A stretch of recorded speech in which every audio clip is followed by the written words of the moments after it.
Baruch atah. I can't do it.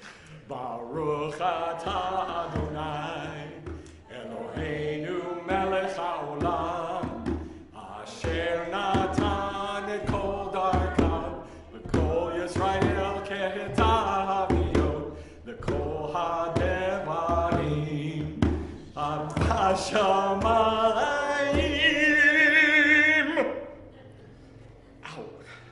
Blessed are you, Lord our God, everlasting King, who has given all of his ways to his people Israel as pictures of all things heavenly. You may be seated.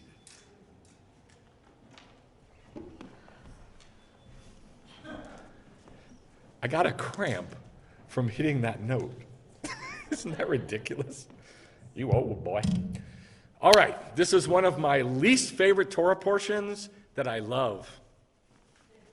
Last week was one of my most awful, hated Torah portions that I really like. No, wait, it's the other way around. It's one of my favorite Torah portions last week that I hate. And this week is just the opposite. It's one of my least favorite Torah portions that I really love. I hate it because nobody ever taught it to me, number one. And number two, it took me a long time, many years, to figure out what it was talking about. So it just didn't connect with me. But then there's this one chunk in the Torah portion that I really, really love that nobody knows about kosher laws. About kosher laws. There was a guy who I met with because he wanted to learn pictures, and I met with him for hours. And we talked and we talked and we talked, and I taught him and taught him and taught him, and he was tracking with me. He was fine. He was great.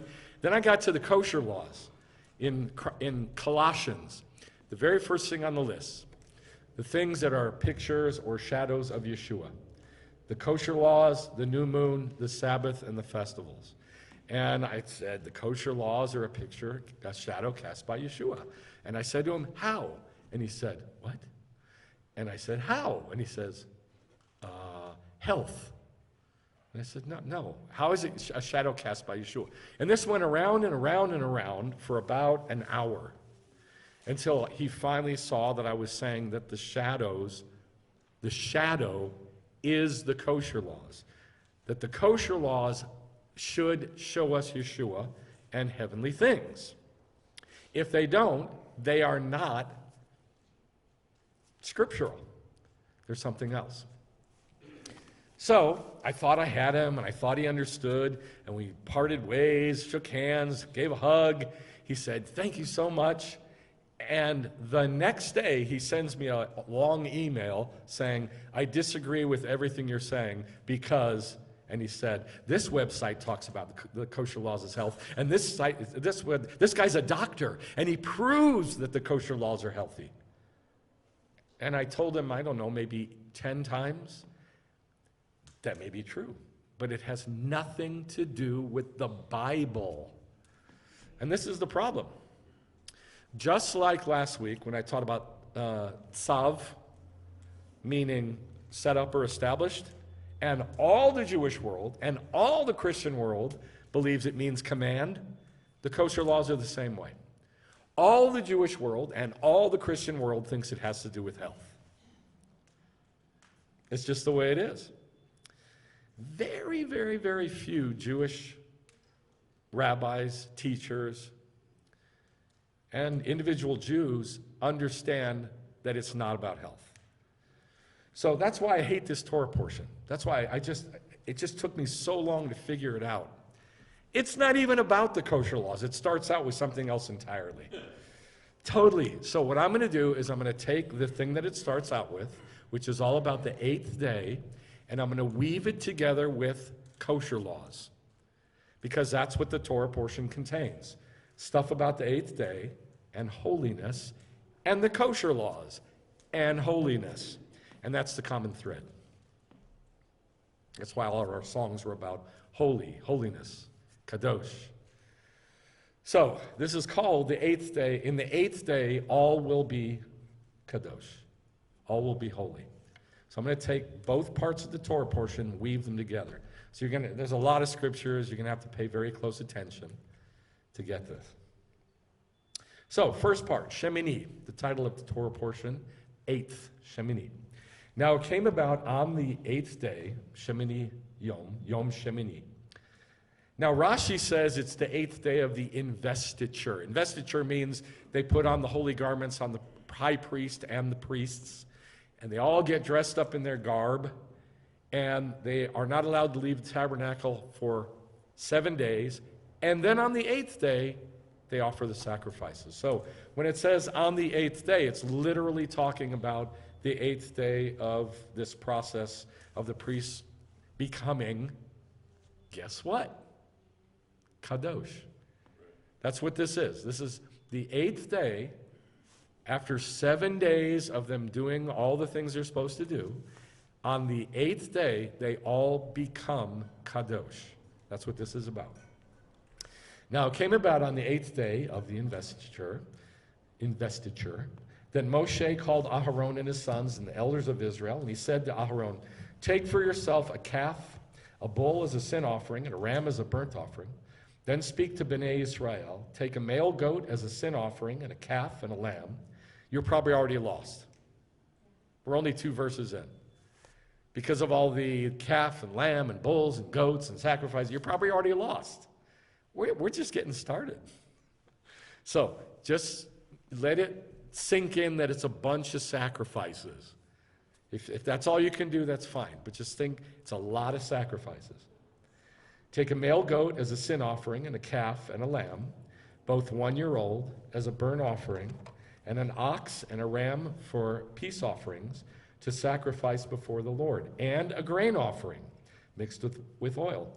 For today the Lord will appear to you. What day is the Lord going to appear to you? 8th day. Thank you. On the 8th day. The Lord will finally appear to Israel on the 8th day. Now, the last time God showed up was at Mount Sinai, a year before. And now he's going to finally show up as his presence to stay with Israel in the camp, over the tabernacle, in the camp of Israel. That has not happened. It's been a year they've been wandering around, following Moshe, etc. But they haven't set up the tabernacle. They haven't set apart the priests. And the glory of God has not come to say, okay, I'm here. Now that's what's going to happen. He's going to finally show up.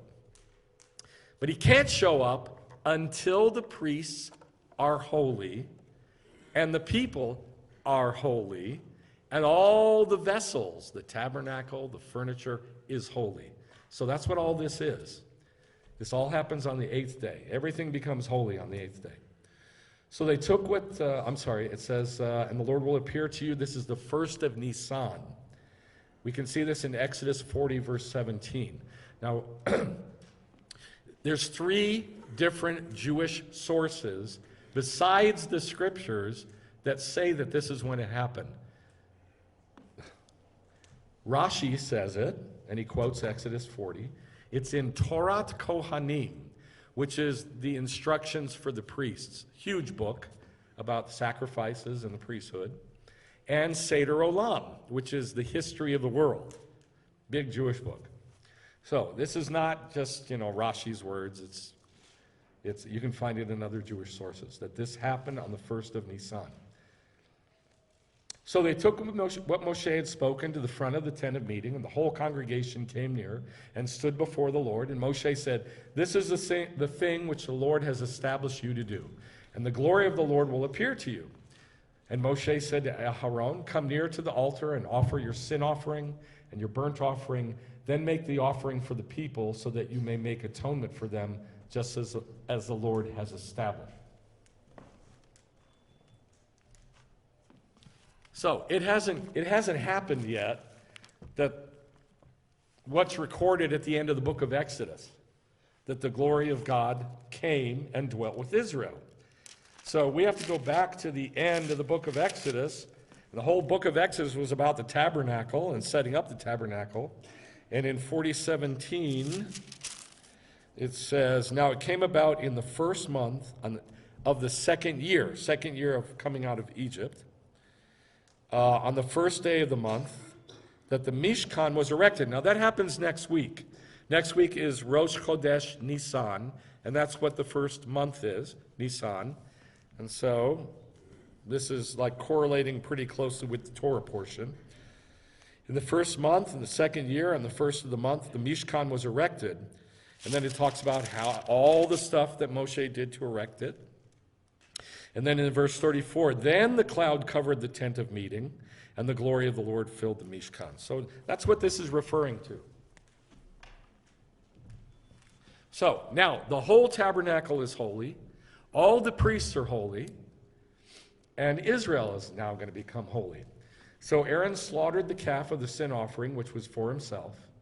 Aaron dipped his finger. I'm looking at your eyes. That's why I hated this Torah portion. Our eyes just glaze over. There's too many sacrifices, man. Get used to it. I mean, in the kingdom, what do you think you're going to be doing? This is what you're going to be doing. You better get used to it now. Aaron dipped his finger in the blood, put some on the horns of the altar, and poured out the rest of the blood. Let me say something about that, what I just said. Christians love to say, we're a kingdom of priests. But they don't want to do the acts of the priests, which is the sacrifices. So I'm telling you, you need to get, if you want to be a kingdom of priests and a holy nation, like everybody says, you got to get used to it now. You got to get used to the sacrifices. You got to think about the sacrifices. You got to talk about the sacrifices. You got to study the sacrifices. You're going to, I guess, you're going to be doing them in the kingdom if you're a priest. Yes? Yes. How do you know? It says in the last chapter, it's a good question though, by the way. Gloria, it's a good question. At the end of the book of Isaiah, in chapter 66, it says, I'm going to bring all the Jews back from the Gentile nations. And the Gentiles are going to bring them, like bringing a holy offering. And then it says this, I will take some of them, talking about the Gentiles who are bringing the Jews from all the tribes. It's talking about some of the Gentiles and some of the Jews from the other tribes. And it says, I will make them priests and Levites. So in the kingdom, I'm telling you right now, there's going to be Gentile priests. We saw that 3 weeks ago with Obed-Edom. Right. Remember? David made Obed-Edom the servant of the Gentiles, where the ark stayed in his house for a few months, and he came up to Jerusalem with the ark, and who became one of the head priests? Obed-Edom the Gentile. Right. So you don't know. It might.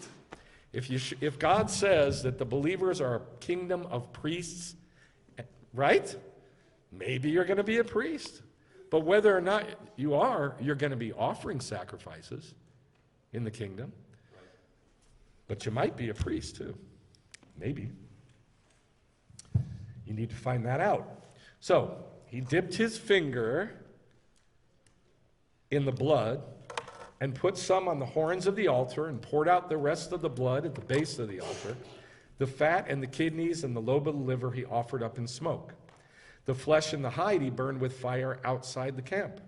Then he slaughtered the burnt offering, and he sprinkled it around on the altar, and they brought the burnt offering to him in pieces. He offered in smoke on the altar. Then he presented the people's offering for sin. So now Aaron's taken care of, his children are taken care of, they're now holy. All the altar and all the furniture is holy, and now the people are going to become holy. They brought the burnt offering, him in pieces, he's offered up. He presented the burnt offering. Next, he presented the grain offering and filled his hand with some of it and offered it up in smoke on the altar. Then he slaughtered the ox and the ram and the shlamim, the peace offerings, and he sprinkled the blood around on the altar. They placed the portions of fat on the breasts, and he offered them up in smoke on the altar. But the breasts and the right thigh Aaron had as terumah. Terumah is everything that belongs to the priests. All the food. And it's food from the sacrifices, parts of the sacrifices. He had as terumah, where did I go? Portions of fat on the breast over the mukbah. The breast and the right thigh Aaron had as a terumah before the Lord. Then Aaron lifted up his hands and blessed them. And Moshe and Aharon went into the tent of meeting.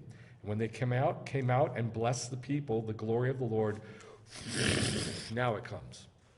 And it shows up and appeared to all the people. Why is it showing up now? Because Aaron is holy, his children are holy, Israel is holy, and the tabernacle is holy. So now the whole camp is holy. And now God can show up and be there.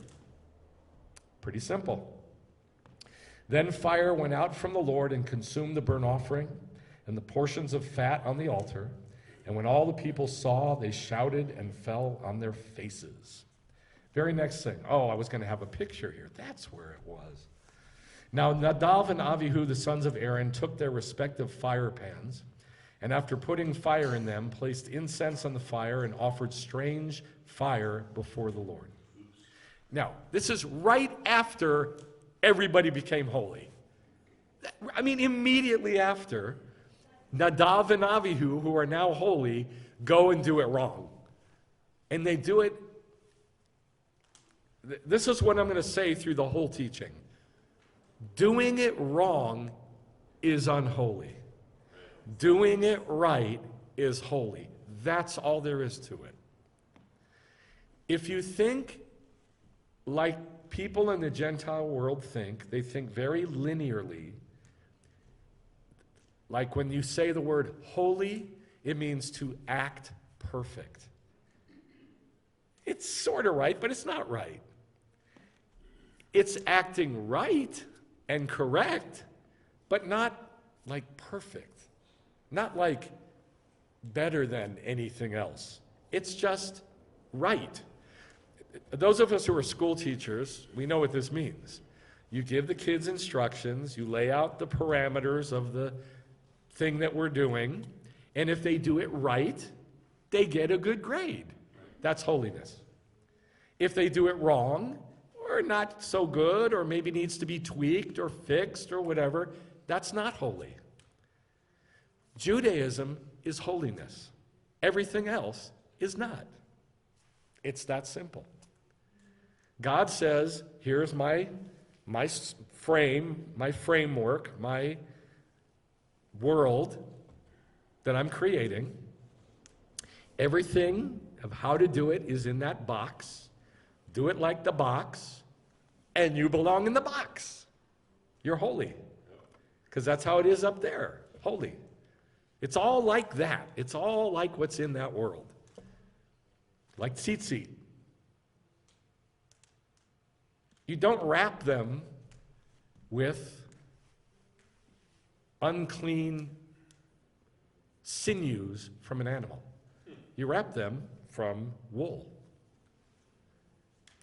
Some are made from silk, and they're still the right picture. But you don't make it from one thing, you make it from another thing. If you do it the right way, it's holy. It's correct. It tells the right story. If you do it wrong, make it out of the wrong thing, it tells the wrong story. It's not holy. And that's all there is to it. Now this looks really, really severe, what God did. I mean, if I had the picture here, you could really see it. But, I mean, the story, it sounds so severe. They offered the fire wrong in the fire pan. And so, God kills them. It sounds severe, but it's not. It's kind, and it's merciful. Because it's telling the wrong story. And God needs the story told right. So people can understand who he is. That's all. It didn't mean they went to hell. It saved them. God killing them saved them. That's what the rabbis say, by the way. So they placed incense on the fire. They offered strange fire before the Lord, which he had not set up for them. And fire came out from the face of the Lord and consumed them, ate them up. What did fire just come out and eat up? The sacrifices. So they are an offering, a sacrifice. They're a burnt offering. And it saved them because the fire came out and ate them. And they died before the Lord. The Lord spoke, saying, by those who come near me, I will be treated as holy. And before everybody, I will be honored. Take the grain offering that is left. This is long after at the end of the story. I took a lot out. Take the grain offering that is left and eat it as matzah beside the altar, because it's Kadosh HaKodeshim, most holy, holy of holies. The breast of the wave offering and the thigh of the offering have been given to you as your allotted portion, and your sons from the peace offerings. It's yours forever. You're priests, you get this food forever. This is after his children are dead, eaten up by the fire of God. And God says, okay, so this is how it works. You get this terumah for the rest of eternity. It's yours, because you're a priest. They shall bring the thigh offering by lifting up, and the breast offering by waving. It shall be a thing perpetually do you and your sons with you, just as the Lord established. Sounds like a weird ending to the story, that God tells what the terumah of the priest is. And the very next thing is kosher laws. Isn't that strange? It's the very next thing in the Torah portion. God says, my glory comes. It's glorification of God, and everybody gets to see God. And then they offer all these offerings, and they make the tabernacle holy, and they make the priests holy, and they make Israel holy. And then these guys do it wrong, and zot, God kills them. And then God goes, don't worry, I'm going to give you the sacrifices for the rest of eternity. And now let's talk about the kosher laws. Doesn't that sound strange? Yeah.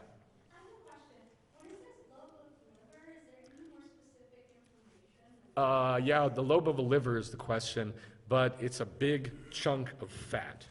It's about this big. It weighs like depending on the animal, 2 to 6 pounds. It's a big chunk of fat. All right, so I just think that's strange that right after all this to-do, this event, God gives the kosher laws. But the last thing he said was, guys, here's the message. I'm holy. I'm set apart. The word kadosh means set apart, different. So why do Christians eat shrimp? Shrimp. Barbecue shrimp. Shrimp on the barbie. Roasted shrimp. Garlic shrimp. I like shrimp. All kinds of shrimp. Why? God says, it's a simple question. God is set apart. That means different. He makes the priests set apart. They're different. He makes all of the tabernacle set apart. It's different from everything around it. He makes all of Israel set apart, completely different from everything around, surrounding them. Then the church comes along, says we are set apart, and they live just like the world. They eat what the world eats. This is the problem. And it's really, really simple. It has nothing to do with health. Zero. It might be healthy, but I don't care and I don't know. I really don't. It means nothing to me. But what does mean something to me is what God said it means. And he only says one thing about it. He starts the story with the word kadosh, and he ends the story of kosher laws with the words kadosh, which I'll show you. So now the kosher laws. I have a picture of a giraffe there. Do you think the giraffe is kosher or not kosher? Not. The Lord spoke again to Moshe and to Aharon, saying to them, these are the creatures which you may eat. Now, if it says you may eat, the word for eat is achal. Say achal. Another word meaning the same thing is ochel. Say ochel. Means the same thing. It's just a different form of the word. Food is achal. To eat is achal. And that's what it says here. It's defining food. It's defining for us. It's building a construct, a world that says the stuff in this box is achal. That's what you eat. That's food. Everything else may taste great, but it ain't food. It's not food. God is defining for us what is food. It's very simple. This is the stuff that's food. From all the animals on earth, whatever has a divided hoof, showing split hooves, and chews cud, among the animals that you may eat. That is achal. That's food. Nevertheless, the camel, The camel, for though it chews cud, it does not have a divided hoof. It is unclean to you. And this is the whole story right here. This is what nobody can get. It's unclean to you. Why? Because you're Israel. And that's food. And the other stuff is unclean to you because it ain't in the box. That's all. That's all there is to it. Isn't that simple? So, there's only 4 animals he talks about here. Though it chews cud, it doesn't have divided hoof. It's unclean lachem. The rock hyrax, which was it on the trip with you that we went to En Gedi, or was it my meal? Okay, when we were in En Gedi, way up in the mountain, in the desert, in Israel, we saw a whole bunch of these rock hyraxes. They're like big, giant squirrels, or little, tiny gophers. I don't know what a marmot is. So it's a rock hyrax is what it's called, and though it chews cud, it's unclean lachem. The rabbit too. The rabbit's unclean lachem. And the pig, it's unclean lachem to you. Do not eat of their flesh, don't touch their carcasses, they are unclean lachem. He says it over and over, lachem, lachem, lachem, lachem. And then everybody goes, is it unclean food? Everybody does that. You can go on the internet and type in unclean food, and it'll give you all this stuff. There's no such thing as unclean food. There's food, and then there's unclean to you. Therefore, it's a choice. It's not a command. It's a choice. I'm creating a box into which I put these things that are unclean to you. If you choose to do it, do it. If you don't choose to do it, you're being unholy. It's that simple. So, you got to eat, you're with your buddies, you're with your family, they order a big, long skewer full of shrimp, and they're sucking it down like they love it. Okay, who cares? And they offer you some, and you go, okay, who cares? You're being unholy, that's all. You are now unholy. For that moment that you're doing the wrong picture, you're unholy. And then you go about your business and you're not unholy anymore, maybe. Totally up to you. Maybe. But that's the construct, that's how it works. So a giraffe, anybody know about a giraffe? It is kosher. It splits the hoof and it chews cud. Isn't that weird? You can eat a giraffe. Yeah. All right, next picture is a shrimp. These you have as food of whatever's in the water. Everything that has fins and scales, you have as food. But whatever does not have fins and scales, they are, now this is different, disgusting things to you, lachem. Yeah, it's worse. It's inviting you to be disgusted with it. If you choose to be disgusted with it, you're being holy. If you choose not to be disgusted by it, you're not being holy. Does that make sense? That's the construct. Does that make sense? Yeah. It's not a command. You are invited into the box for it to be unclean and disgusting to you, to be just grossed out by it. They shall be gross, disgusting to you. Now, by the way, the word detestable, it's the same word as abomination of desolation. The word abomination is that word. Shkutz. Shkutz. When I was growing up, once in a great while, when my mom was not in a good mood and she was talking about Gentiles, she'd get nasty and she'd say, shkutzim. Shkutz. That's how you say disgusting people in Hebrew, shkutzim. And she would literally call Gentiles shkutzim. So I grew up calling Gentiles, when I got mad, shkutzim in my head. I wouldn't say it out loud, it was too chicken. But it's the same word, disgusting, abominable to you. Do not eat their flesh. Now look at this. This is, if you want to take it as a command, which it's not, but it is a set up thing, you shall detest. It doesn't say detestable to you. It says you shall. Like the 10 Commandments, you shall not commit adultery. It's like that. So if you want to take it as a command, this is one of the 613 mitzvot. You shall detest. You shall be grossed out. Their carcasses, with their carcasses. Whatever's in the water, doesn't have fins and scales, is disgusting lachem. That's a choice. If you make it disgusting to you, you're being holy. If you don't make it disgusting to you, you're being unholy. That's simple. Now birds. Moreover, these you shall detest. Oh, you want to follow a law? There's a law. These you shall detest. Not be detestable to you, you shall detest among the birds. And then it says, they are detestable. They're disgusting.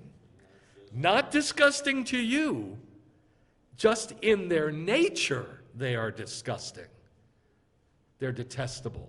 Do you see the difference? Yeah. The other ones, like a pig, it doesn't say it's gross, it's disgusting. It says it's disgusting to us if we choose. But this is different. These birds, they are detestable. So that tells us something. It's not birds. It's not talking about birds. It can't be. Because God says the animals are animals. And we choose to be grossed out by them. We choose to have them unclean to us. But the birds are different, at least so far. The birds in themselves are detestable, are disgusting. So it's not talking about birds, it's talking about something else. And this is what I'm going to show you. I'm going to prove it to you. They are not food. The eagle, the vulture, the buzzard, the red kite, the falcon, in its kind. Now, every time it'll say in its kind. Do you know what that means? Like there's different kinds, there's different species. Like a starling is different from a raven, is different from a crow, but they might be the same kind. The eagle, the vulture, the buzzard, the red kite, the falcon in its kind. Every raven in its kind. The ostrich, the owl, the seagull, the hawk in its kind. The little owl, the cormorant, the great owl, the white owl, the pelican, the stork, the heron in its kinds, plural, and the bat. What bird did it mention the most? The owl. 4 of them.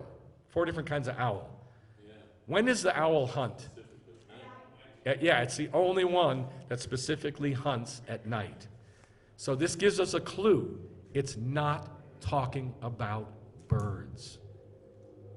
Now, if it's talking about what we eat, okay, it's talking about birds. But it ain't talking about birds. Now let's talk about the bugs. A little bug. It's a little bug. Leviticus 22 through 33 and then 43 through 45. All the winged insects that walk on all fours are detestable lachem. Are they disgusting? Are they disgusting? Not in themselves. Just tell me yes or no. Are they disgusting? No. No. They're disgusting to us. Lachem.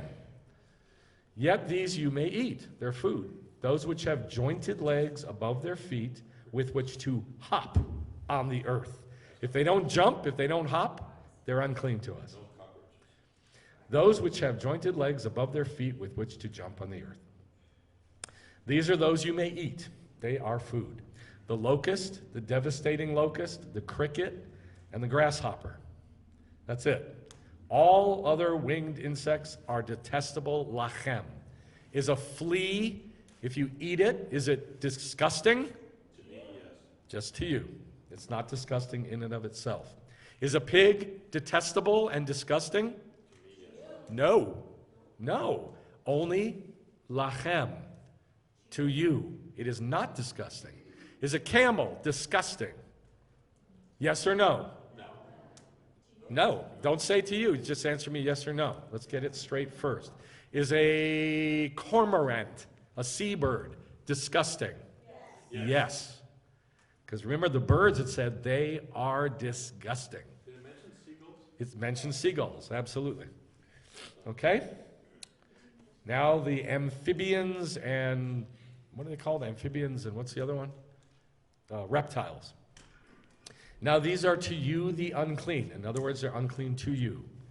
Among the swarming things which swarm on the earth, the mole. Is the mouse disgusting? Yes. No, Oh, no. to you. To you, it said these are unclean to you. The mouse, the mole, the mouse, the great lizard, the gecko. Is a crocodile disgusting? No. Answer me yes or no. No. Lachem. The lizard, the salmon reptile, the chameleon. So these are a choice. You choose to have them unclean to you. I guess an alligator too. Alligator too, yeah. Although it doesn't say in its kinds, Right. so but I would say alligator too. These are unclean to you among all swarming things. Anything on which one of them may fall. Now we start seeing what's going on. Anything like water, like a bowl or a cup of water, a container of water, anything on which one of them may fall. Therefore, it is a fallen thing. Make sense? It's a fallen thing, a fallen one. Does that sound familiar to you in the Bible? The fallen ones? What's a fallen one in the Bible? A demon. A demon. These are unclean to you among all swarming things. Anything on which one of them may fall when they're dead becomes unclean, including any wooden article or clothing or hide or sack. It shall be put in water and be unclean until evening. And then you can use it after that. Any earthenware vessel, now it's talking about pottery. Any pottery, any earthenware clay vessel into which one of them, let's talk about rat water, rats. So a rat falls in the water and it's a clay vessel. Look at me, don't look at the thing. Don't give away the answer. You have a clay pot and a mouse falls into it. Is a mouse disgusting? Yes or no? Everybody answer. No. It's disgusting to us. Lachem. So the rat falls in and it makes the water unclean. So what do you do with the clay vessel? Do you wash it out? Unclean till evening? Look what it says. It says, any of them in which it falls, whatever is in it becomes unclean, and you shall break the vessel. Smash it. Trash it. But smash it. Literally smash it. Do not make yourselves detestable. What? Do not make yourselves detestable? Do not make yourselves shkutzim? Do not make yourself detestable. That's not good. I mean, think about it. The animals aren't unclean in and of themselves. They're unclean to us. But then God says if one of those things fall in there and you drink the water and it's polluted by being unclean, you make yourself detestable, like the thing. Does that make sense? Like the unclean thing, the thing that's unclean to us. Are you following what I'm saying? Yes. Okay. So he says, don't make yourself detestable. Now this is why people lose their minds. And they say, God's laws must be followed. And we must be holy unto the Lord, unto Hashem. And if we make a mistake, Hashem is gentle and kind to forgive our iniquities. But we must do better. We are unholy. And then it becomes a law. And then it becomes following a law. And then it's on the merry-go-round again of trying to follow laws and be perfect. That's not anything like what it's saying. It's painting a picture for us of spiritual things. The kosher laws, the food and the drink are shadows cast by Yeshua. How? This is telling us how. You become detestable like the rat that fell into the water and made it unclean. You become like the rat.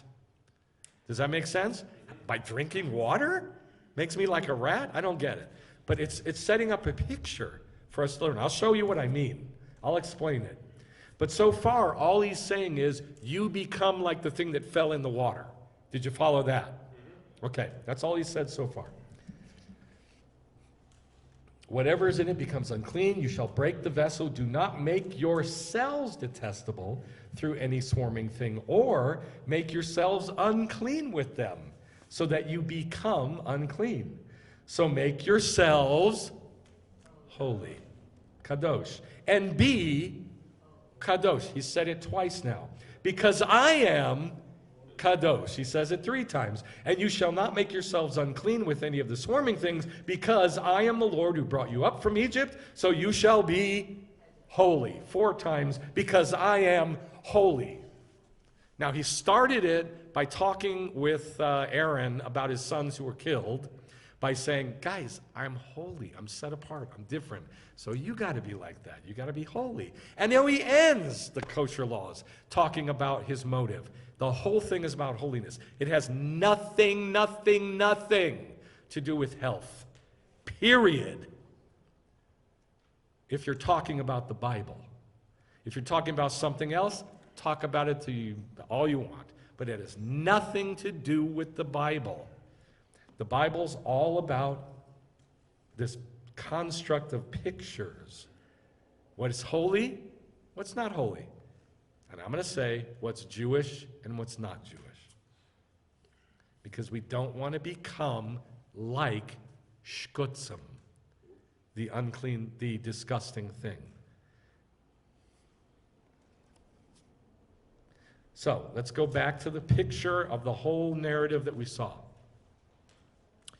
The first thing we saw was that the 8th day of the investiture, the 8th day of the clothing of the priests, comes, and it's in the first month of the first day of the first month. But it's the 8th. It's the first, but it's the 8th. And it's a new beginning. Everybody loves to say 8 means new beginnings. Okay, fine, 8 means new beginnings. Why? Because it's the first day of the new week. You have 7 days in the week, Shabbat, and then a new week. Yeah? Simple. Okay, that's what happened here, only it's the first day of the first month. So therefore, the first day of the first month is a new beginning. Make sense? So the picture is that God brings a new beginning in the 8th. And it's the first. It's the first of the first, but it's the 8th.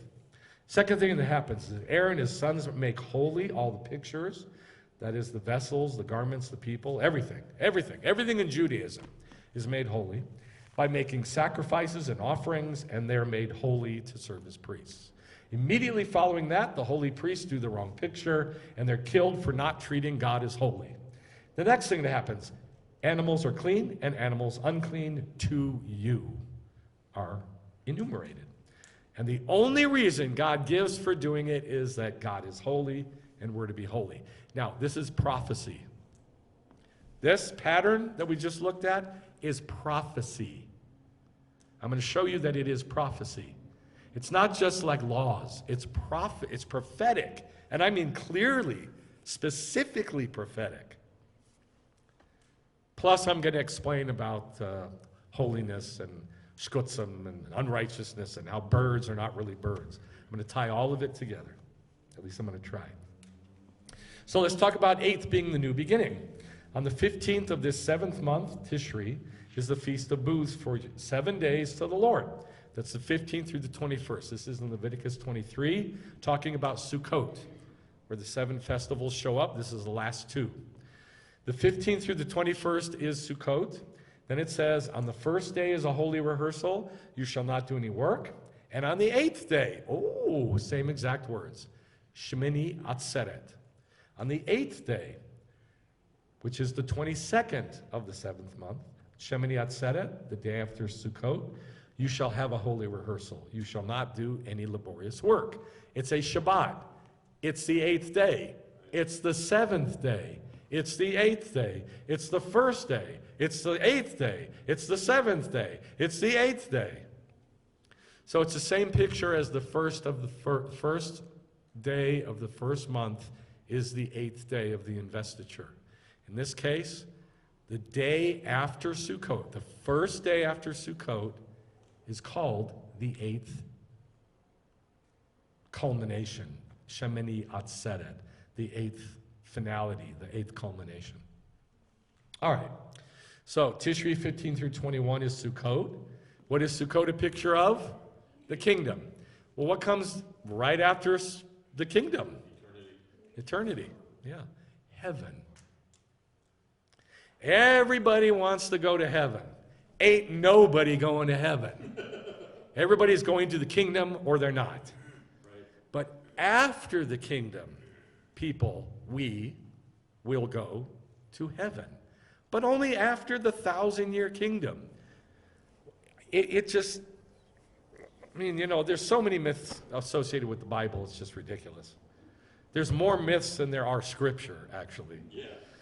So one of the biggest myths, obviously, is, we go to a funeral, and they're in a better place now, and they're now with the Lord. They've gone to be with the Lord. They send out a funeral thing and say, my mother has gone to be with the Lord. We're going to have the services at such and such a time. No, they didn't go be with the Lord, and they're not going to be with the Lord. They're going to the kingdom after they're resurrected, period. That's the way it's been for 4,000 years. It ain't going to change now for Christians. So it's just the way it is. Either there's a kingdom or there's not a kingdom. Either people are going to be in the kingdom or they're not going to be in the kingdom. You can't have it both ways. So 15 through the 21st, Sukkot is a picture of the kingdom, the day of the Lord. And right after that comes Shemini Atzeret, the eighth day. So Shemini Atzeret is a picture of eternity or the New Jerusalem. So they were 7 days in the tabernacle becoming holy, the priests and the Levites. And after they become holy, they come out, they make all the stuff holy and all the people holy, and the glory comes. So that's the kingdom. And right after that, the eighth day, on the eighth day, the glory is there, and everybody's holy. There's no unholiness in the camp anywhere, right? The priests are holy, the Levites are holy, the tabernacle is holy, and now all of Israel is holy. There's no uncleanness or unholiness anywhere in the camp. That's the New Jerusalem. There's going to be uncleanness in the kingdom, lots of it. Lots of it. It's just the way life is. Even though it's going to be perfect, and it's God reigning on the throne and us reigning over the earth, it's still going to be uncleanness, right? There's still going to be teaching to be done. There's still going to be sin. It says there's going to be sin in the kingdom all over the Bible. So there's going to be uncleanness. But after that, on the eighth day, no mas. No more sin anywhere of any kind. All right, so that's what this picture is. Revelation 21, 1 through 5 is about the New Jerusalem. Then I saw a new heaven and a new earth, for the first heaven and the first earth were gone, and there was no longer any sea. And I saw the holy city, New Jerusalem, coming down out of heaven from God, prepared as a bride adorned for her husband. This is Revelation 21, after the kingdom. And it says it's after the kingdom. So there's no question here. New Jerusalem, coming down out of heaven from God, prepared as a bride, adorned for her husband. And I heard a loud voice from the throne saying, behold, the tabernacle of God is among the people, and he will dwell in them, and they shall be his people, and God himself will be in them, and he will wipe away every tear from their eyes, and there will no longer be death, there will no longer be mourning, no crying, no pain. The first things are gone. And he who sits on the throne said, I'm going to make everything new. Hallelujah. Hallelujah is right. So now let's go back to kashrut, kosher laws. I love this statement by Adin Evan Steinsaltz. He's one of the rabbis who translated the Talmud. He just passed away a couple years ago, I believe. Yeah. There have been various attempts to resolve this question. Why the kosher laws is the question. Some have claimed that eating non-kosher animals is physically harmful. And from time to time, claims arise regarding the danger of eating pork. It is true that pig's meat is sometimes infected with worms, which can cause one who consumes the meat without sufficiently cooking it to contract a parasitic disease called trichinosis. And here's what I love what he says. But if that were the reason for the prohibition, instead of prohibiting pork, the Torah could have given much better advice that one should cook the meat thoroughly before eating it. Right. Wouldn't that be smarter of God to say, now make sure you cook the pork well? So if it was about health, that's what God would have said. That's what he's saying. It ain't about health. Others have claimed that pigs are prohibited because they were used for idolatry, while still others have claimed the reverse, that pigs were not considered fit even for idolatry. So they're certainly unfit for our consumption as well. He's saying this is all nonsense. None of it is what God said. It's all what people say, is what he's saying. So why did God say some animals are unclean? In the New Testament, more than 25 times, it says unclean spirits. What the heck is an unclean spirit? You think it's a demon? Well, then why doesn't it call it a demon? Why does it say an unclean spirit? Because it's like a dog or a pig or an amphibian or a reptile or a worm or a katydid. No, not a katydid. Katydids are kosher. Or a ladybug or a cockroach or a snake. It's an unclean spirit. It's a spirit that's like an animal that's unclean to us. Or it wouldn't have called it an unclean spirit. It would have called it a demon. You see what I'm saying? He cast out the unclean spirit. And sometimes they come in packs, like legion. We are legion, for we are many. Right? After their own kind. Like a swarm, like a swarm of reptiles, or a herd of pigs, or what are birds? A flock of birds, a murder of crows. After their own kind. Why does it talk? Huh? Why did it talk? Why did it talk? I don't understand. We are legion. We are legion, for we are many. Because they talk. They're unclean spirits. They're unclean spirits. They speak. So they're animals, but they speak. They're not animals. They're spirits. The animals, hold on. Shh. The animals are animals. The spirits are spirits. They're like a dog. They're like a pig. They're like, what did I say? A ladybug. They're like a snake. They're not snakes, dogs, pigs, whatever. They're like it. And if you look at the animal, you go, oh, I understand that demon. Because it's like the unclean beast, the beast that's unclean to us, or the beast that is in itself unclean. What animals are unclean in and of themselves? Birds. Some birds. Yes? Yes. Was there anything else that was unclean in and of itself? You sure? Were some of the reptiles unclean in and of themselves? No. Only birds. Doug says, well, Doug, let's check you. I can't go. What's going on now? There we go.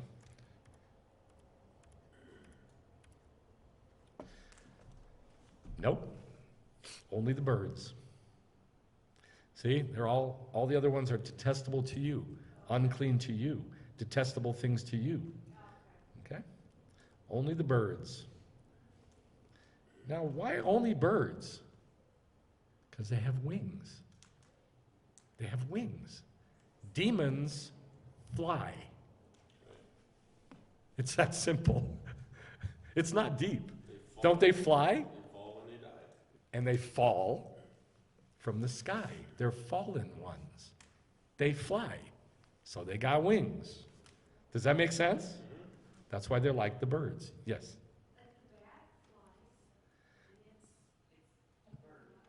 It's called a bird. The bat is in the bird category. The bats are with the birds. Isn't that interesting? At the end of the birds. That's right. Okay, so more than 25 times it says unclean spirits. Listen to me. There wasn't angels in heaven that fell to become unclean spirits. That's a myth. That hasn't happened yet. That is a war that takes place in the middle of the birth pangs in heaven, and Michael, the angel, leads the fight against these angels. That has not happened yet. What happened was God created unclean spirits, and he created clean spirits. The ones that are unclean spirits, they fly. They're like dogs and pigs and rats and ladybugs. They're like unclean animals that are unclean to us. All right.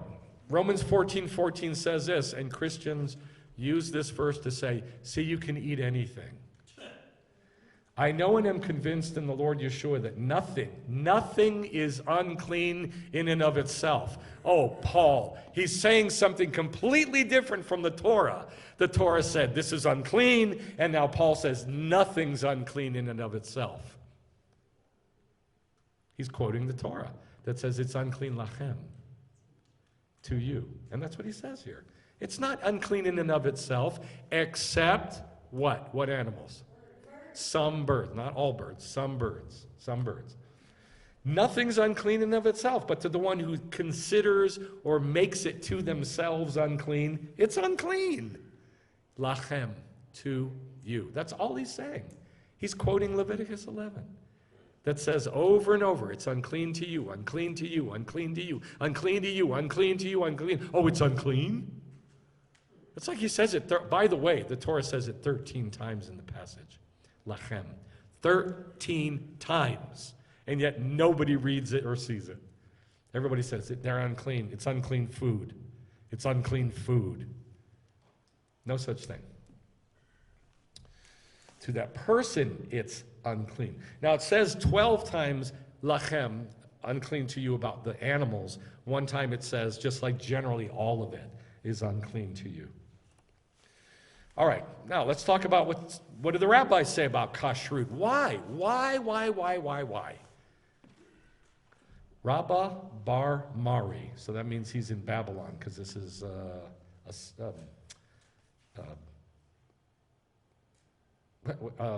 what's the other word that's not Hebrew? The other one? Aramaic. This is Aramaic. Rabbi Bar Mari. It is written in the Torah, as it is written, and so Esav went to Ishmael. Esav went to Ishmael. Genesis 28:9. It's repeated in the prophets. And there were gathered vain fellows to Yiftach, and they went out with him. Judges 11:3. We learned about this in a Mishnah, Kelim 12:2. All that is attached to that which is ritually impure, the word is tameh, is impure. It says that in the Mishnah. All that is attached. Here comes Esav coming to Ishmael. They're attached. All that is impure, that is attached to something impure, is impure. In other words, they're the same. Did you follow that? They are the same. They're after their own kind. All that is attached to that which is impure is, if it's attached to something tameh, it's tameh. All that is attached to that which is tahor, pure, is tahor. And we learned it in a baraita. Rabbi Eliezer says, there was a reason that the starling went to the raven, because it is in its kind.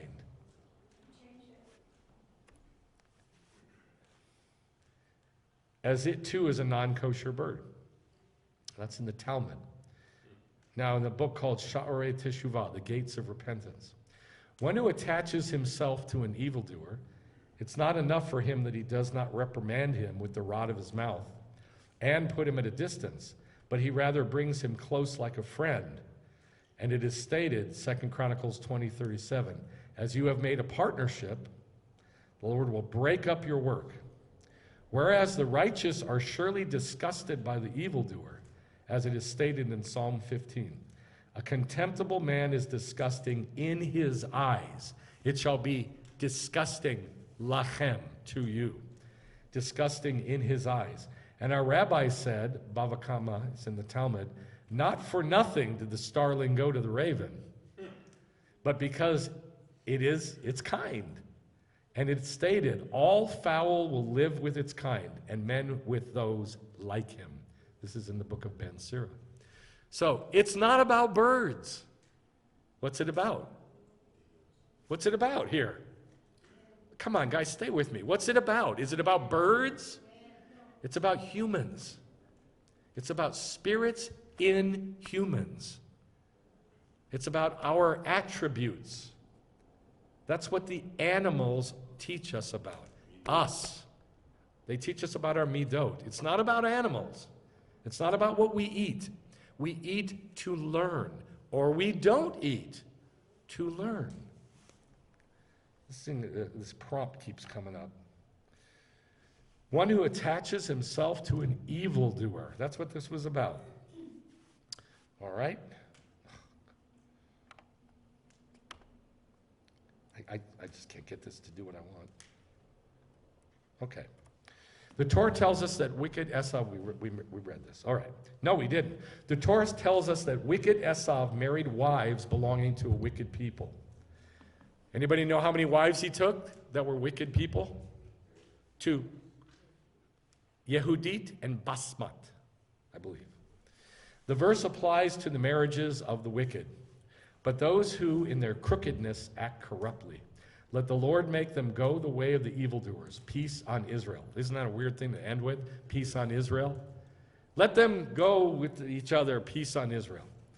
Psalm 125. The psalmist means that when the wicked join other evildoers, the ultimate result will be peace for Israel, because the wicked will self-explode. They will self-combust, self-destruct. Praise to Israel, who don't act like in this fashion. Our sages in Bereshit Rabbah said, when a starling is seen joining a raven, this is not by accident. It proves that they have something in common. If Esav, even though biologically descended from, who was his father? Jacob. No. No, sorry. Abraham.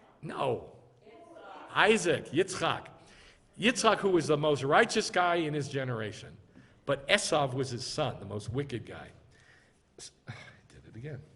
So, if Esav, who's from a righteous person, goes and marries somebody evil, when a starling is injured, it proves that if Esav, even though biologically descended from a father who epitomizes holiness, nevertheless married such women, it proved that spiritually he was totally corrupt in the first place. That's why the raven went with the starling, or the starling went with the raven. They're the same. They're exactly the same. Now, that was by Rabbeinu Bachya. He's one of my favorite commentators, Rabbeinu Bachya. Really good commentator. Now we're going to go back to the first century to a very weird dude. This is Philo of Alexandria. He was a Hellenized, super Hellenized Jew who taught Judaism. And he was in Alexandria, Egypt. And he was a great philosopher. But he said some fantastic stuff about the Torah. This is the heading, Kosher Fish Swimming Against the Current. That's what he labeled this heading. He did this. He put this here. All that are in the seas, those that have fins and scales. Here, too, there is also an allegorical sense as to why these marks are significant. The reason for this ought to be very clear. It should be so obvious to you. Why is a shark not kosher? It should be so obvious to you. No scales. Why fins and scales? That's what he's saying. The fact that there's no fins and scales, it should be so obvious to you why they're not kosher, because they don't have fins and scales. I'm not smart enough to figure that out, but he says it's obvious. It's not obvious to me. It wasn't anyway till I read this. The reason for this ought to be so obvious. The species lacking fins and scales are swept away easily by a strong water current. It's that simple. That's why. So obvious. Oh, I keep getting this prompt. It keeps coming up. I don't know what to do about it. Look how he says it, though. The reason for the species lacking fins and scales are swept away easily by a strong water current. It cannot resist the force of it. Those species with fins and scales will throw it aside, throw the water aside, and with force exercise themselves against the antagonist with an invincible zeal and boldness. When pushed, these species push back. A shark just goes along for the ride. A salmon is not going to be kept back from going upstream, and it fights back. The road that leads to pleasure is downhill and very easy. One does not walk along it, but is dragged along it, thrown along it. Isn't that smart? It's so obvious, but I didn't see it as obvious till I read this years ago. The other path that leads to self-control is uphill. It's hard, but it profits much. The one carries us away, forced lower and lower. The other leads heavenward. Pretty simple, yeah? It ain't about fish. What's it about? People. The kosher laws are not about fish. They're not about birds. They're not about health, for sure. They're about us. They're about our attributes. You can be holy, or you can be unholy. You can be clean, tahor, or you can be unclean, tameh. And they're total opposites. One's just forced downhill. Like, oh, what's a fish that's always forced downhill? One that doesn't have fins and scales. A turtle. Catfish, maybe? Catfish. That's a good one. An eel. Yeah. They're forced down the river. If you got a strong current, they just go with the current. But a salmon, kosher, fights it. A trout fights it. Okay. Pretty cool. I actually love this one. I think it's real simple. I just can't get this thing to work. All right, now we're going to come back to this. Any earthenware vessel into which one of them may fall, whatever is in it becomes unclean, and you break the vessel. What's the them? It was a rat or a mole or an amphibian or a dead bird or anything that's unclean, any animal that's unclean to us, yes? So, if one of those animals that's unclean to us is dead, and it's a fallen one, it's talking about demons. It's talking about demons, the fallen ones. And the animals that are unclean to us are pictures of them. We are supposed to know the difference between a spirit of fear and a spirit of lust, and a spirit of greed, and a spirit of anger, and a spirit of murder, and a spirit of adultery, and a spirit of homosexuality, and a spirit of effeminate, because they're different. Homosexuality and effeminism are different spirits. And we're supposed to know the difference in the spirits. And we're supposed to learn those differences through catfish and ladybugs and snakes and ravens and gators and starlings and whatever. Owls, yep. Bats. Isaiah 13:6. Now I'm going to prove to you that this is about demons. These are not my beliefs. This is in the scriptures. I'm going to prove it to you. Isaiah 13:6 and then 19:22 says, "Wail, for the day of the Lord is at hand." Then it says, "All faces are aflame." But why does everybody have their hands on their stomach like a woman in labor? And it's talking about the birth pangs. And it gives a lot of descriptions about it. And then it says, "And Babylon will be as when God overthrew Sodom and Gomorrah." So this is talking about in the day of the Lord, the destruction of Babylon. Specifically, the destruction of Babylon in the day of the Lord, in the birth pangs. "It will never be inhabited or lived in from generation to generation, but desert creatures." What's a desert creature? Coyotes, jackals, what else? No, this is beasts. These are actually beasts. What? No, this is actually beasts. Hyenas. So these are beasts, and the Hebrew is a little unclear, but it's definitely a beast, like one that walks on all fours. Desert creatures will lie down there. Their houses will be full of owls.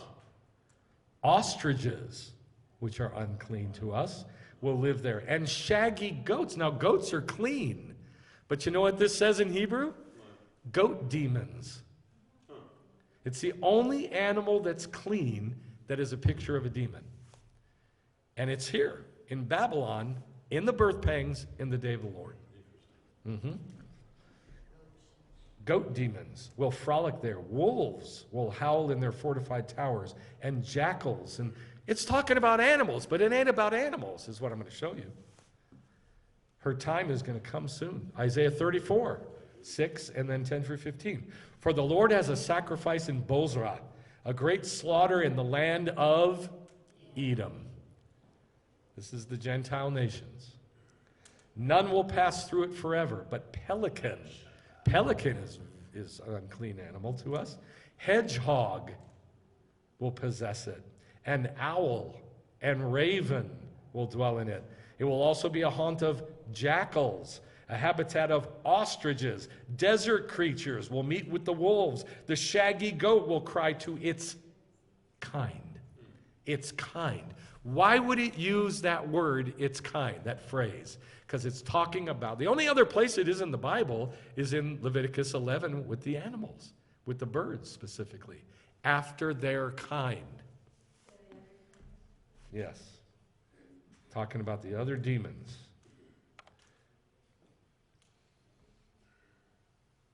Yes, Lilith. Jews who are Hasidic won't even say Lilith. They say Lamed Lamed Tet.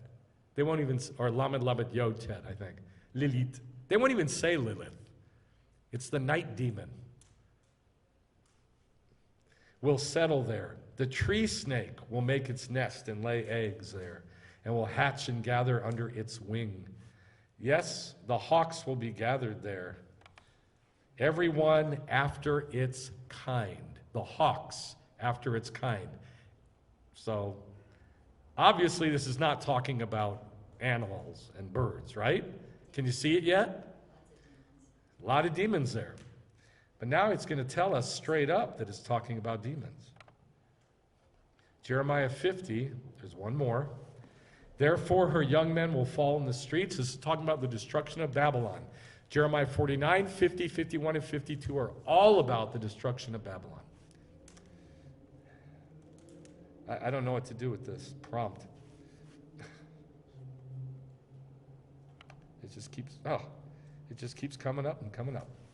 We can't see it. Yeah, I know. Therefore her young men will fall in the street, all her men of war will perish in that day. Behold, I am against you, arrogant one, for your day has come, the time when I will punish you, and they will go insane at frightful images. Therefore, the desert creatures will live there with the jackals, and the ostriches will live in it. It will never again be inhabited nor lived in from generation to generation, just like when God overthrew Sodom and Gomorrah. Now you're going to see it's talking about demons, because it comes right out and tells us.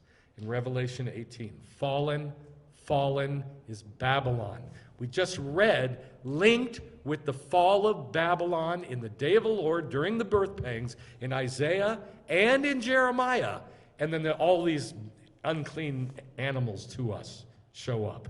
But here it tells us what it is.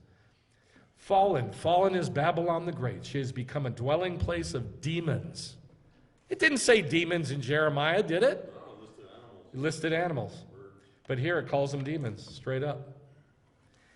But then it says, and a prison of every unclean spirit. And this is strange, a prison of every unclean and hateful bird. Now, it might not be hateful, it might be hated, like disgusting to us. Shkutzim. It might be that. Or it might be just a hateful bird, a bird of murder. I don't know. I don't know what it is because it's in Greek, so I don't know. But I know what the scriptures say. It lists birds. But here, it calls them demons. And then it says they're with the unclean birds. Are there birds that are just straight up unclean? Yep. Yes or no? Yes. Then they're not just unclean to us, but they're unclean. God calls them unclean. Yes. Yes, those are demons. They're demons. So of all the animals that are unclean to us, the bird is the one that is the clearest picture of a demon. And that's why it's called a demon here, straight up.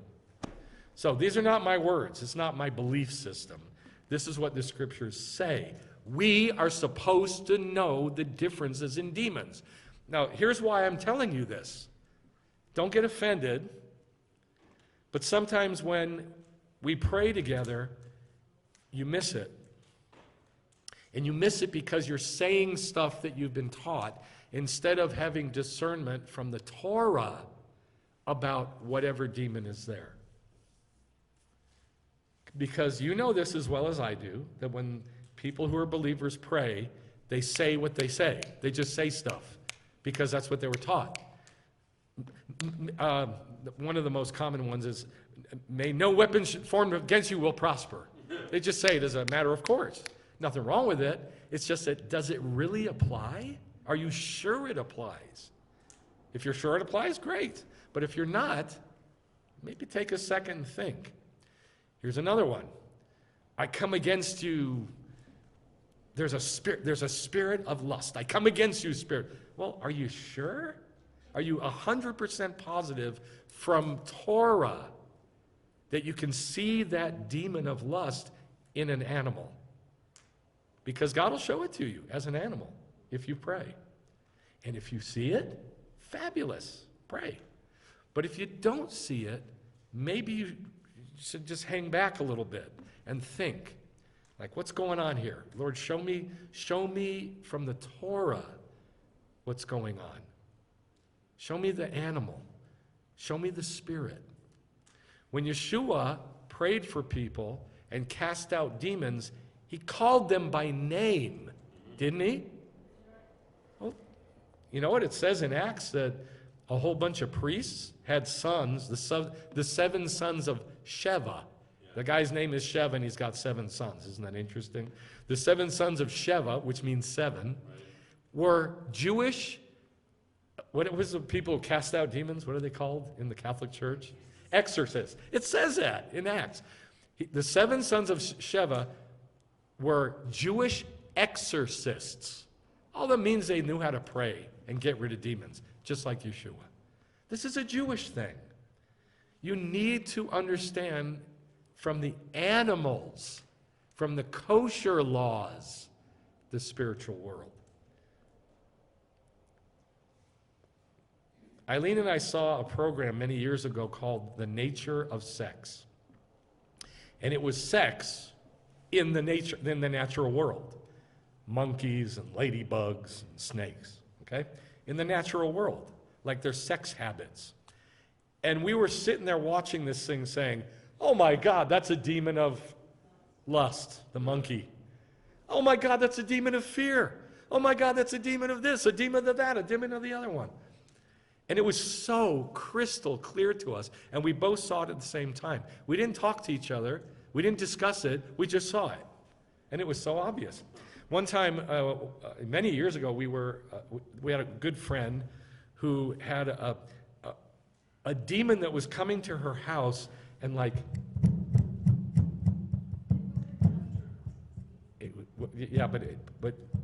it was doing this on the door. Like, let me in, let me in. And the reason it was doing that is because it was in the house before that, and we threw it out. And then it would come and go, let me in. Because they saw it like a little furry thing that they were taking care of. And they couldn't see it straight on. They could only see it through their peripheral vision. And they all liked it. And Eileen and I heard this story, and we're like, are you out of your minds? That's a demon. But they're like, oh, why do you say that it's so soft and fuzzy? So we prayed that God would show it to this girl, what it really looks like. And then we left. A couple days later, she calls, and she says, Michael, you got to come pray. Why? Because God showed me this a demon on my yard, like it was on her property. And I'm thinking to myself, I know what it is. It's a spirit of fear. Oh, that's right. It was across the street. It couldn't enter her property because we prayed that it couldn't get on their property. That's right. Thank you. So we knew what it was. We knew it was a spirit of fear because she was terrified until the demon showed up. Then it was all soft and fuzzy. But in her life, for the rest of her life, she was terrified. So we knew it was a spirit of fear. So God showed her what it looked like, and I'm thinking to myself, I wonder what it looks like for real, because I don't know. And she described it. 7 feet tall, with big horns and spiky hair all over. And just like that, I knew what it was. It was the goat demon. Because Seir, which is what it is in Hebrew, Seir is goat demon, means spiky hair. That's what it means. And it's a goat. He's got, goat horns. So I immediately knew that Seir, which is Greece, is the spirit of fear. So these are the kind of connections that we're supposed to be learning from the Bible and the natural world. It ain't about not eating shrimp or pork. Don't eat shrimp if you want to keep holy. It doesn't do anything for your body, I don't think. I don't know, maybe it does. But it makes us holy, different from everybody else. That's all. And we get to learn the spiritual world. Now, to me, that's important, and it's awesome. And it's a whole lot better than trying to follow a law. Oh, I never put the picture of the shattered vessels either. All right, so let's get back to the prophetic nature of this narrative. The 8th day, which is the New Jerusalem, comes after everybody's holy. And then I'm going to tie in this about the Kosher Laws with it. Any earthenware vessel into which one of them falls, whatever is in it becomes unclean. A human. It's a clay vessel. It's a person. And there's water in it, the spirit. But a rat is dead and falls into the water and makes the water unclean. The person becomes unclean when that demon comes in and inhabits. It makes the person unclean because it's an unclean spirit. So what's the final result of that person's life? Now we know in Rosh Hashanah that everybody's a vessel, yes? There's 3 kinds of vessels. The vessels for mercy, yes? The average vessels that are given 10 days to repent. And then on Yom Kippur, all the evil vessels are shattered. And that's what it's talking about. Shattering the vessels, the evil vessels. Psalm 2. Okay, wait. Let's read it in picture form. I've written it in picture form here.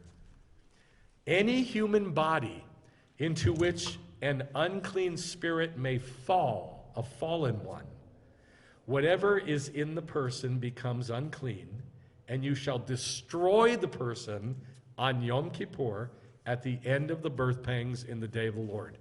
That's the pictorial reading of Leviticus 11:33. That's what it's a picture of. I know that's a lot. I know it's complicated. But that's how to read the Bible in pictures, and you got to learn how to do it. If you're going to know the Bible, you got to learn how to do it. Any human body into which an unclean spirit may fall, whatever is in the person becomes unclean, and then you shall destroy that person on Yom Kippur at the end of the birth pangs in the day of the Lord. I know what you're thinking, but all of us had demons, right? Aren't we going to be destroyed in the day of the Lord? Yes, you did have demons. You sure did. Didn't you? Yes or no? Yes. I know I did. I ate them up like Snickers bars. So what about us? Teshuvah. That's what Teshuvah is all about. Repentance. It's the antidote to it. Psalm 2:9, you shall break them with a rod of iron, you shall shatter them like earthenware. Isaiah 30, therefore this iniquity will be to you like a breach about to fall, a bulge in a high wall whose collapse comes suddenly in an instant, whose collapse is like the smashing of a potter's vessel, ruthlessly shattered. These are all about the day of the Lord, the birth pangs. And the day of the Lord, the end of the birth pangs, when all the evil guys get what's coming to them. Daniel 2:44, in the days of those kings being the 10 toes, the God of heaven will set up a kingdom which will not be destroyed. It will crush and put an end to all these kingdoms, Babylon, Medo-Persia, Greece, Rome, Rome again. But it itself will endure forever. So that smashing of the vessels, that's the giant rock of the kingdom, and it's going to destroy all the Gentile ways. So why kosher? 2 Corinthians 6 says, do not be unequally yoked with unbelievers. For what do righteousness and ones with no Torah share together? What do righteousness and those with no Torah, what do they share together? Not much. Or light, what does it have in common with darkness? Nothing. What agreement does the temple of God have with idols? For we are the temple of the living God. It's in the Torah. I will dwell in them and walk in them. Where is that? Anybody remember? We went over this about 8 weeks ago. I will dwell in them and walk in them. Anybody remember where that was? No, that one's in Leviticus. So come out from the midst of her, my people, and be separate, be kadosh. Oh, I'm sorry, I skipped something. I will walk in them, I will be their God, they shall be my people. So come out from their midst and be separate, be kadosh. Do not touch what is unclean, for I will welcome you. I will be a father to you, and you will be children to me. Be kadosh is the message. Be kadosh. Ephesians 1, just as he chose us in him before the foundation of the world, that we would be kadosh and tam, perfect, before him. How do we be tam? How do we be perfect? 2 words. How? Thank you, honey. Say it again. Do Torah. That's how you be perfect. How do you be holy? Same words, 2 words. What are they? Do Torah. That's it. That's all there is to it. Ephesians 5, 25 through 27. Messiah also loved the Kehillah, the congregation, and gave himself up for her, so he might make her kadosh, having mikvahd her, that he might present to himself the Kehillah, kadosh, and tam. So, he made us kadosh and tam, and then we have to do kadosh and tam. That's why the kosher laws were given. You shall do these because I'm holy, and you shall be holy. I want you to be holy. Be holy. Do holy. Why? Because I'm holy. He said it 5 times, remember? 5 times. So we got the kingdom, the 7th day, and then after that, the 8th day, the New Jerusalem. So let's look at the narrative that we saw. Number 1 was the 8th day. The 8th day of the investiture. The first month, the first day. That's Revelation 20, 21, and 22. The coming of the New Jerusalem. What year does the New Jerusalem come? Come on. 7,000. What year does the New Jerusalem come? 7,000. 7,000. Good. 7,000. What year does the kingdom come? 6,000. 6,000. What year does the day of the New Jerusalem come? 7,000. Let's do it again. What year does the kingdom come? 6,000. 6,000. What year does the New Jerusalem come? 7,000. 7,000, 1,000 years later. So that's Revelation 20, 21, 22. Then the very next thing, Aaron's sons are made holy, all the pictures are made holy, the whole nation is made holy, and God comes and lives with them. His glory comes and it falls. That's the kingdom. Yeah? Okay. Revelation 21:6. Blessed and holy is the one who has a part in the first resurrection. They will be what? Priests of God. What? Blessed and holy is the one who has part in the first resurrection. They will be what? Priests. Kohanim. of God and Messiah, and will reign with him for the 1,000 years. That's what happened. On the 8th day of what? The investiture of the priests becoming priests. So that's number 2. Aaron and his sons becoming priests. Got it? Yep. So now you got priests reigning for 1,000 years. So look at me. What happens next in the story with Aaron? What happens with Aaron and his sons? What happens? No. What happens in the story with Aaron and his sons? They do sacrifices. Did they do good or bad? Good. No, they do bad. They already did the good. And everybody's holy. And now there's priests. And then what happens? Nadav and Avihu mess up and they get killed. So something bad happens. All the evil people get burned up. That's what happens next. The holy priests do the wrong picture and they're killed for not treating God as holy. Revelation 27 through 11 says, when the 1,000 years are over, now at the end of the 1,000 years, the end of the day of the Lord, the year 7,000, Satan will be released again at the end of the day of the Lord. So how long has he been in prison? Because he was fighting and bringing Armageddon and all the other battles during the birth pangs. So how long has he been in prison? Most of the 1,000. All right, let's back up. What year does the birth pangs end? Birth pangs. 6,004. All right, let's back up. What year does the day of the Lord start? 6,000. Huh? 6,000. 6,000. You got to say words. What year does what year did the day of the Lord start? 6,000. What year does the birth pangs start? 6,000. 6,000. The birth pangs are 7 years. What year do the birth pangs end? 6,008. 6007 or 8, okay. 6007 we'll call it. And then Hasatan is imprisoned for how long? I guess the rest of the Which is how long? 900 and 93. 900 and what? 93 years. 993 years. 993 years. I can't math today. 993 years. But at the end of the day of the Lord, the 1,000 years, the kingdom, he's released. So what's the year? 7,000. Come on, say it. 7,000. 7,000. So in the year 7,000, Hasatan is released to deceive the peoples, Gog and Magog. I thought Gog and Magog was back during the birth pangs. It was. Happens again at the end of the day of the Lord. For the war, they come up, they surround the camp of the holy ones, and fire comes down from heaven and devours them. Fire comes down from heaven and eats them up. Who else did fire come down and eat up? Nadav and Avihu. So it just follows the pattern perfectly. Isn't that amazing?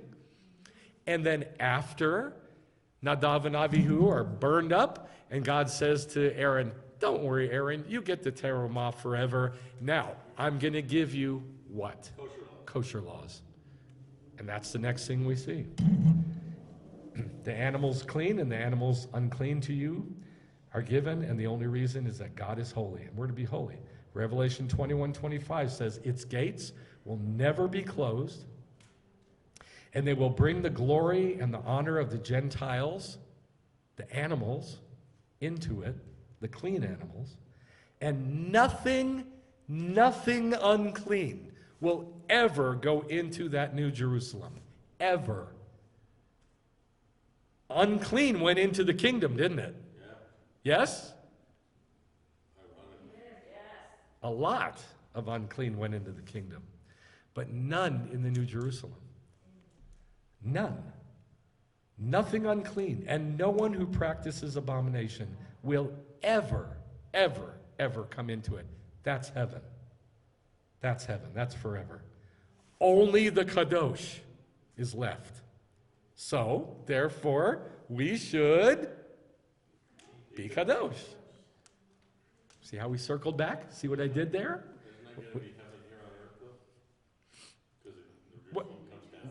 Yeah, but it's heaven. Okay. It is heaven. Doesn't matter where it is, it's heaven.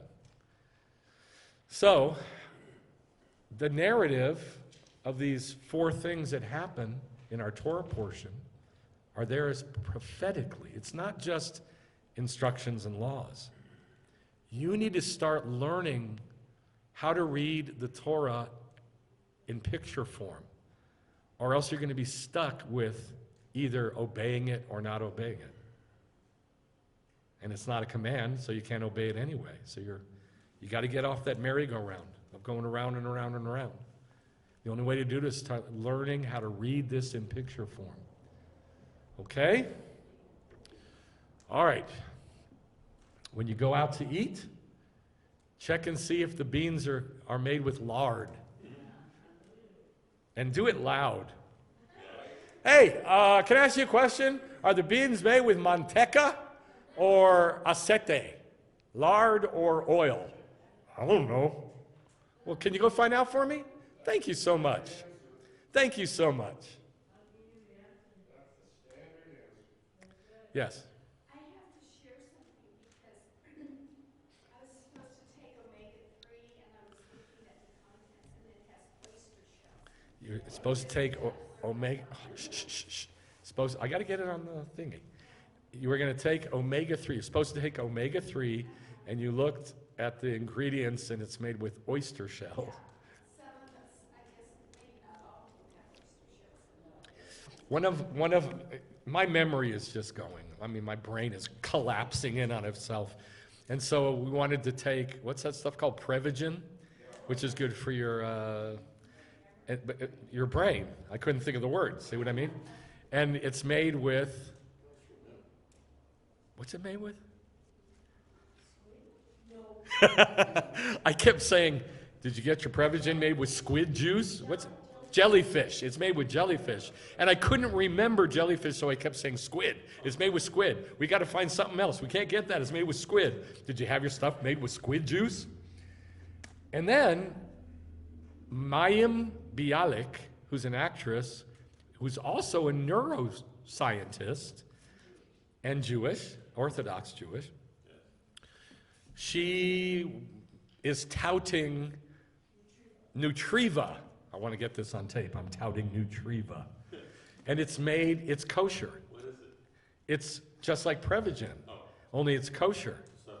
It's a supplement. It's a pill that helps your brain, helps you remember stuff. So, yeah, you got to check everything. But why? You don't have to check anything. You don't have to. But if you want to be holy and do the right picture, check it.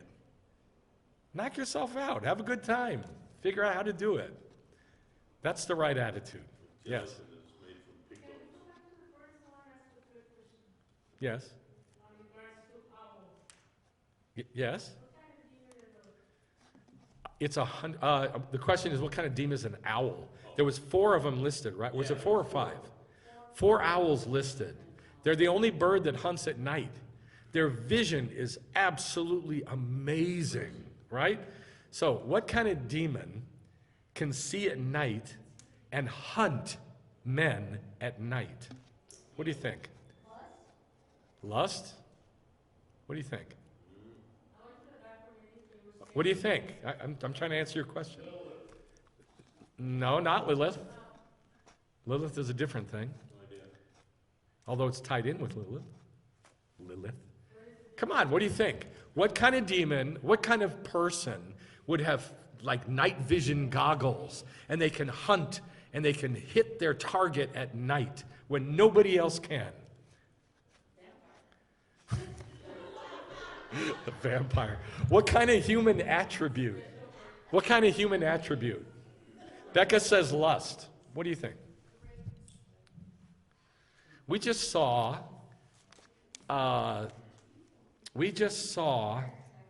American Sniper. Good movie. American Sniper. This guy, his eyesight was just like crazy, crazy good. And he could make shots nobody else could because he could see. He could even see at night with these night vision goggles. And his accuracy was wild. It was just crazy. And he would even do it at night.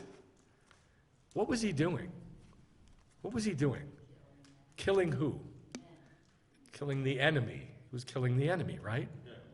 Okay, so if you got the enemy who's hunting good people, what kind of demon would that be? An evil sniper. That's right. But what kind of demon? What spirit is that? Yes, murder. Murder. You ever seen the talons on a owl? Yeah. It's about murder. Yes.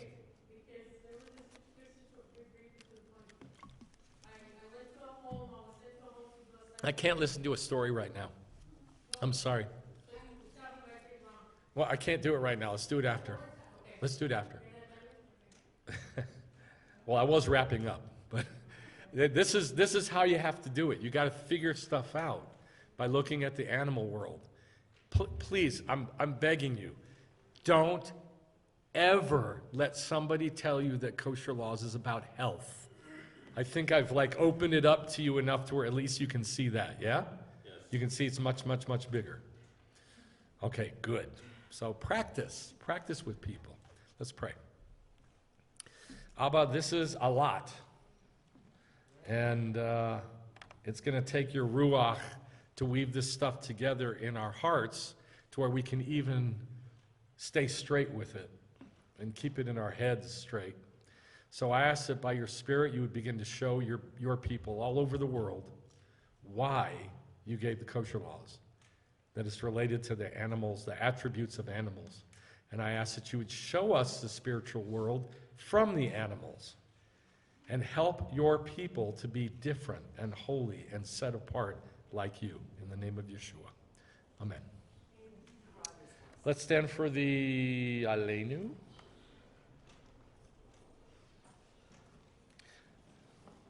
We're just going to do the first part. Aleinu l'shabeach la'adon ha'kol, לתת גדולה ליוצר בראשית, שלא עשנו כגויי הארצות, ולא שמנו כמשפחות האדמה, שלא שם חלקנו כהם, וגורלנו ככל המונם. Let us adore the Lord of all. Why? Who in greatness created the world from of old, that he has not made us like the nations of the earth, not made us like the families of the land. He has not made our destiny like theirs, or cast our lot with all of them. We are different. We're Kadosh. Let's do Kiddush, which is the same word.